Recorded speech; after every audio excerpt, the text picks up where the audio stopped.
Liftoff of Space Shuttle Atlantis on a mission to build, resupply, and to do research on the International Space Station.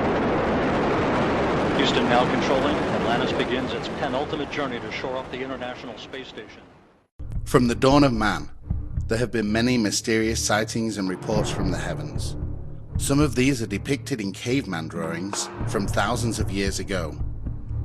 This drawing comes from Itolo, Tanzania, and dates back over 29,000 years. It appears to document UFOs sending rays to the ground with what seems to be impact marks on the Earth's surface. Proof of alien visitation continues throughout human history. Here we see a picture of Nuremberg on April 14, 1561. Hans Glasser was a journalist of the 16th century. He described a mind-blowing event that occurred in the early hours of the morning. His drawing shows a sky full of strange objects flying back and forth and engaging as if it was an episode of Star Wars, with spacecraft screaming through the skies and fire on the Earth. He reports many of the residents witnessed this event and they saw it as a sign of God. And then the Foo Fighters of World War II. Thousands of pilots reported mystery orbs buzzing their aircraft while on bombing runs and patrolling the skies above Europe. This phenomena frightened both the Allied and Axis forces into believing the other had developed a secret weapon in a time where technology had been moving forward with a destructive rate. In fact, Churchill himself was inquiring into the subject, and it's believed he ordered a cover-up through fears of widespread panic. His memo here reads, "What does all this stuff about flying saucers amount to? What can it mean? What is the truth? Let me have a report at your convenience." Signed, Winston Churchill. 1947, Roswell. Arguably history's most debated UFO event. General William H. Blanchard ordered his press office to release a statement announcing a flying disc recovered from the desert of New Mexico, but 2 days later rescinded the claim. The cover-up began, military this time stating the wreckage recovered was a high-altitude weather balloon. How military, including a 4-star general of the Air Force, could not distinguish the difference between a weather balloon and an alien craft just 2 days prior is almost as big a mystery as Roswell itself. As we move through modern times, the UFO phenomena has become a movement, with millions of people witnessing strange aerial phenomena. Technology looks to answer the age-old question, who or what is this phenomena? My position now, I think, is that I believe that about 5% of these things are interplanetary, that is, they come to us from a world outside our planetary system, and that some of them are in fact inhabited by intelligent beings of some kind, and some look as if they're remotely controlled. The 5% rule has become the status quo for the UFO phenomena. This refers to the amount of sightings reported to those that are thought to be real. This catchphrase can be tracked back throughout modern UFO history.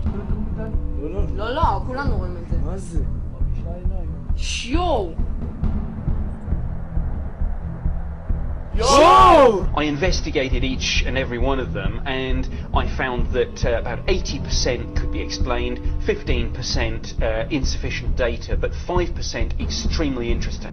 Here are some of the most compelling cases in recent UFO history that fit the 5% club. Rendlesham Forest. Over a 2-day period starting December 28, 1980, this nuclear-armed airbase located in Britain was subject to an invasion of unidentified flying craft. In this Larry King interview on CNN, Colonel Holt describes what he witnessed. The next series of events. While we were in the field investigating, and we were actually looking for maybe burn marks on the ground from what was apparently dripping off this object, we noticed 3 objects to the north in the sky. They initially were elliptical. They were illuminated with multiple lights and were moving at high speed in sharp angular patterns. We noticed 2 objects to the south. One of them approached us at very high speed and sent down a beam. I would equate it now to a laser beam at our feet. Who's the we, Colonel? There were 5 of us. I took 5 people out to investigate. What did your command superiors say? At that time, my superiors were silent. It was 2 or 3 o'clock in the morning. I was communicating with the command post. I did take an audio tape. In fact, I brought the original tape recorder with me. It's a little linear tape recorder that I carried around the base. And I made a tape recording which is about 15 or 20 minutes long. It's rather famous now. And did you play it for them? Oh, definitely. I played it the next day. What did they say? Well, my boss took it to the 3rd Air Force commander to the staff meeting the following Wednesday and played it for the staff. The reaction of the staff, from what I'm told, is they didn't know what to do. And the general at that time said, well, it happened off the installation. It's a British matter. Let the British handle it. We found a small blast, what looks like a blasted or scrubbed up area here. We got very positive readings. What we assume is a landing site, all having abrasion, facing in the same direction towards the center. Never seen a pine tree that's been damaged react that fast. The indentations look like something twisted as it got, as it sat down on them. Looks like someone took something and sat it down and twisted it from side to side. Very strange. Getting a definite heat reflection off the tree, about 3 to 4 feet off the ground. Yes, where the spot is. Same place in the spot as we're getting that heat. Spot on the tree directly behind us. I picked up the same thing. One off to your right. 3 trees in the area, immediately adjacent to the site, within 10 feet of the suspected landing site. We're picking up heat reflection off the trees. This is eerie. This is strange. We are getting an indication of a heat source coming out of that center spot. We're hearing very strange sounds out of the farmers burning our animals. It's very, very active, making an awful lot of noise. Yeah, it's a strange, small red light. Looks to be out maybe a quarter to half mile, maybe further out. See if you can get the star scope on it. The light's still there, and all the barnyard animals have gotten quiet now. Weird. It appears to be maybe moving a little bit this way. Yes, it's brighter than it has been. It's coming this way. It is definitely coming this way. Pieces of it are shooting off. There is no doubt about it. This is weird. Okay, we're looking at the thing. We're probably about 200 to 300 yards away. It looks like an eye winking at you. It's still moving from side to side. And when you put the star scope on it, it sort of has a hollow center, a dark center. It's like the pupil of an eye looking at you and winking.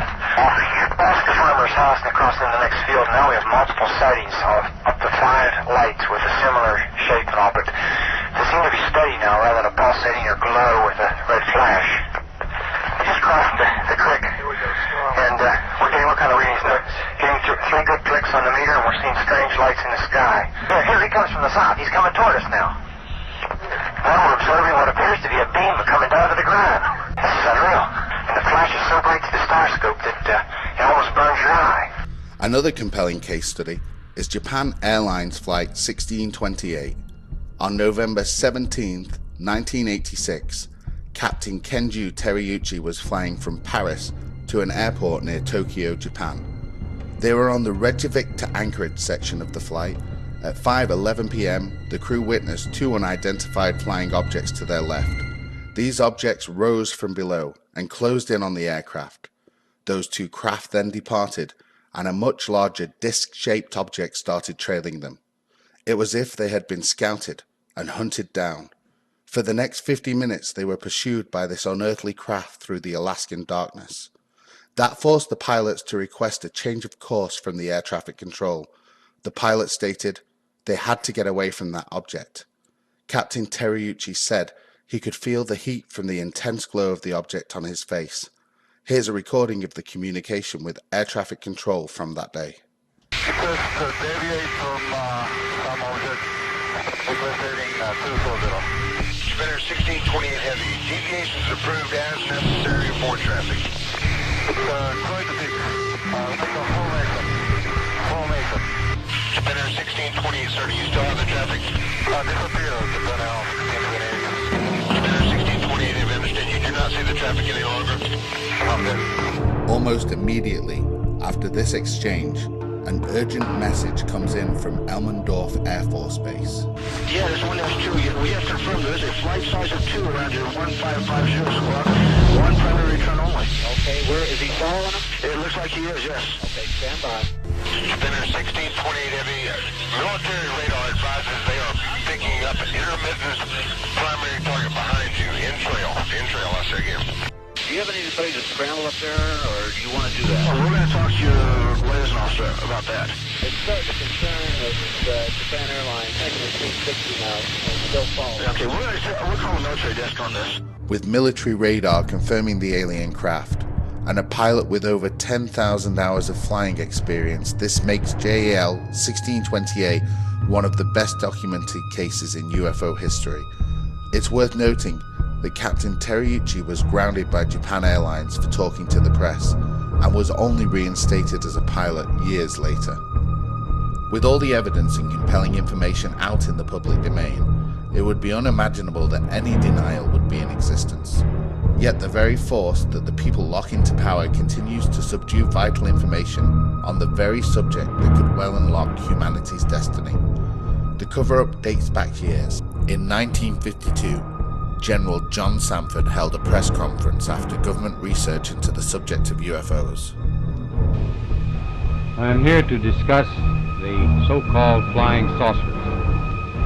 The Air Force interest in this problem has been due to our feeling of an obligation to identify and analyze to the best of our ability anything in the air that may have the possibility of threat or menace to the United States. In pursuit of this obligation, since 1947, we have received and analyzed between 1,000 and 2,000 reports that have come to us from all kinds of sources.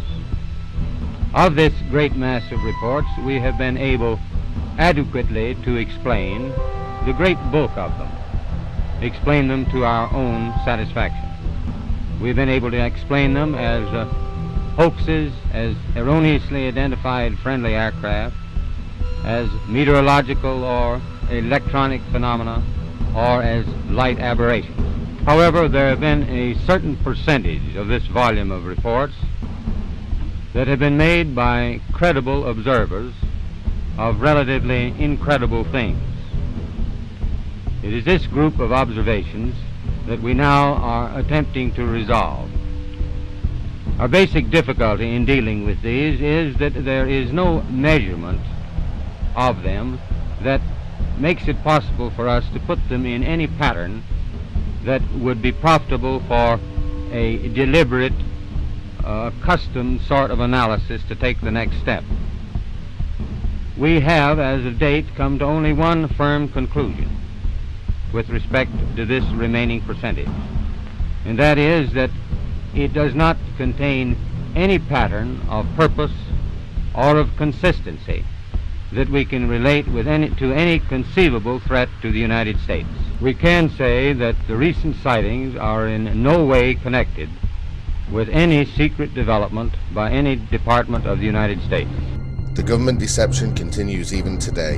In an official statement from the Obama administration on the subject, they state, "The US government has no evidence that any life exists outside our planet, or that an extraterrestrial presence has contacted or engaged any member of the human race." The question has come up in several White House press conferences over the years, and the misinformation, joking, and stigmatizing continues. Or a joke. Maybe it has. Part of a grand conspiracy. I'm not aware of any plans the president has to make public any information about this, but does he feel he's gotten to the bottom of it? Well, I know that he has joked publicly before about one of the benefits of the presidency is having access to that information. I don't know whether or not he has availed himself of that opportunity, but if we have more on this, we'll let you know. At night, under cover of darkness? Potentially.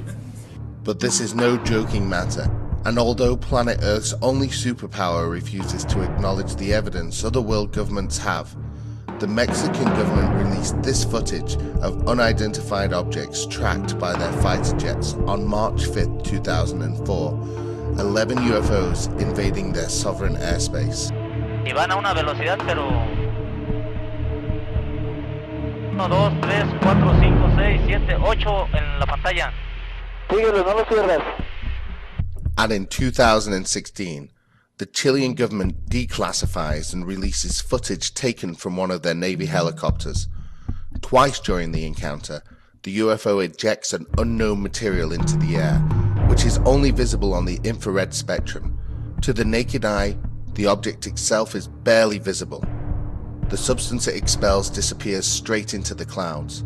Many experts, including aeronautical engineers, were unable to explain this unidentified flying object. Even the British are at it. In recently declassified UFO files from the Ministry of Defense was a story of a fighter pilot, Milton Torres, ordered to shoot down and destroy an unidentified flying object. Here in an interview with Sky News, he talks about his experience.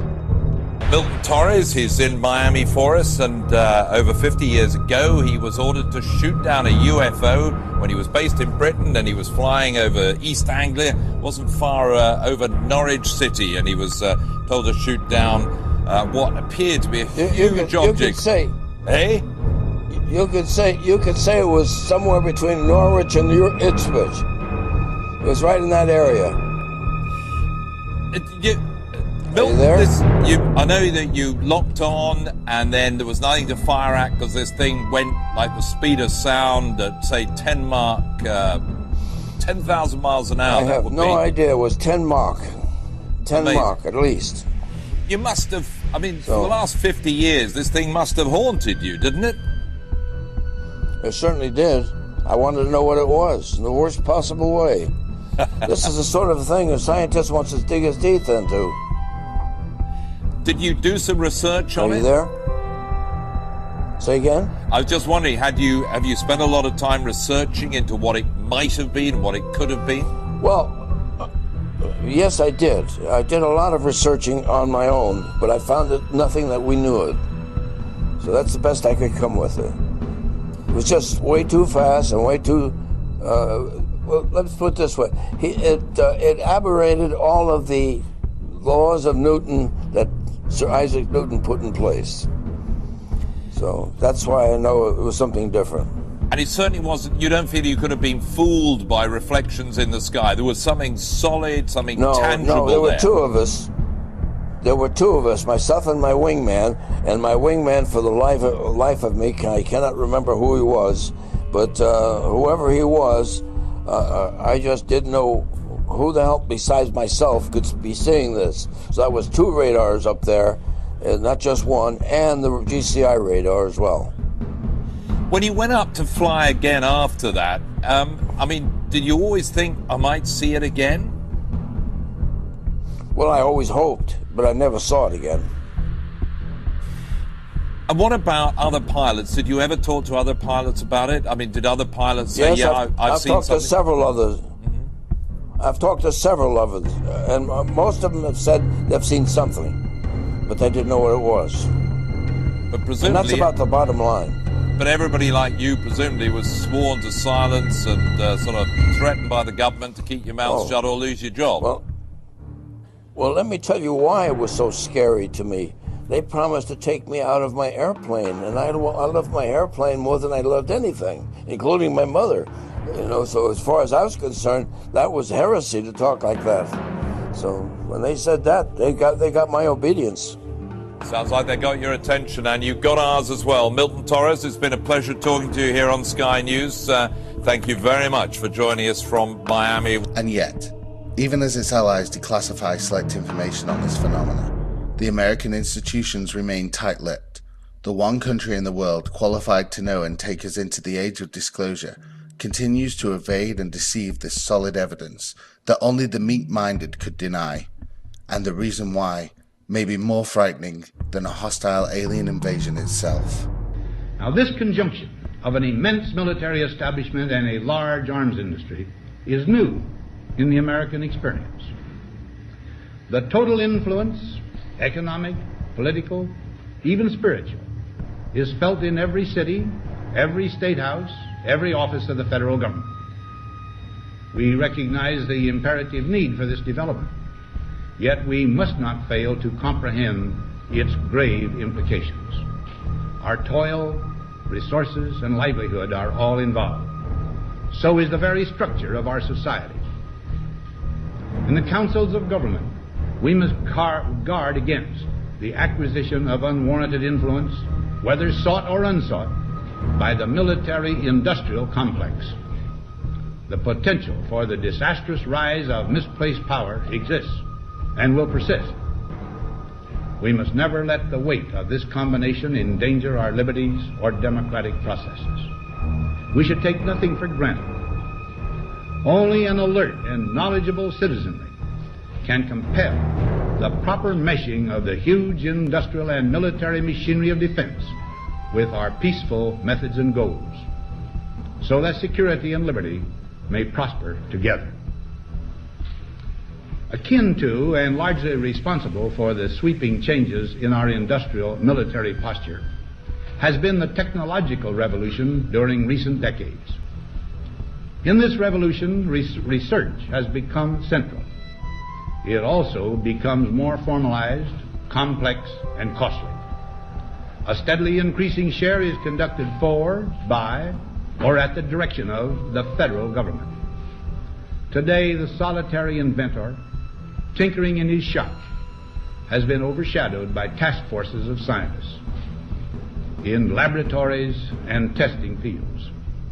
In the same fashion, the free university, historically the fountainhead of free ideas and scientific discovery, has experienced a revolution in the conduct of research. Partly because of the huge costs involved, a government contract becomes virtually a substitute for intellectual curiosity. For every old blackboard, there are now hundreds of new electronic computers. The prospect of domination of the nation's scholars by federal employment, project allocations, and the power of money is ever present and is gravely to be regarded. Yet in holding scientific research and discovery in respect, as we should, we must also be alert to the equal and opposite danger that public policy could itself become the captive of a scientific, technological elite. It is the task of statesmanship to mold, to balance, and to integrate these and other forces, new and old, within the principles of our democratic system, ever aiming toward the supreme goals of our free society. In 1997, talk show host Art Bell received this disturbing phone call from a man claiming to have worked at Area 51. As this call was unfolding, the entire radio station was knocked off air and only returned on backup systems, with the caller never to be heard of again. Area 51. Yeah, that's right. Were you an employee or are you now? A former employee. Former employee. I was let go on a medical discharge about a week ago, and I've kind of been running across the country. Oh man, I don't know where to start. They're gonna they'll triangulate on this position really soon. You can't spend a lot of time on the phone, so give us something quick. Okay, what we're thinking of as aliens are they're extra-dimensional beings that an earlier precursor of the space program made contact with. They are not what they claim to be. They have infiltrated a lot of aspects of the military establishment, particularly the Area 51. The disasters that are coming, the government knows about them, and there's a lot of safe areas in this world that they could begin moving the population to now, Art. But they're not doing anything. They are not. They want the major population centers wiped out so that the few that are left will be more easily controllable. If this call was legitimate, it would mean that the human race would be in imminent danger, and would explain an alien agenda far darker than one could imagine. The aliens won't let it happen. You reveal all their secrets. They exercise strict control over us. One thing is for certain. UFO sightings are on the rise. In 2017, reports of craft and unusual phenomena are already higher than any year before. There is a buildup of activity and an increasing call for disclosure.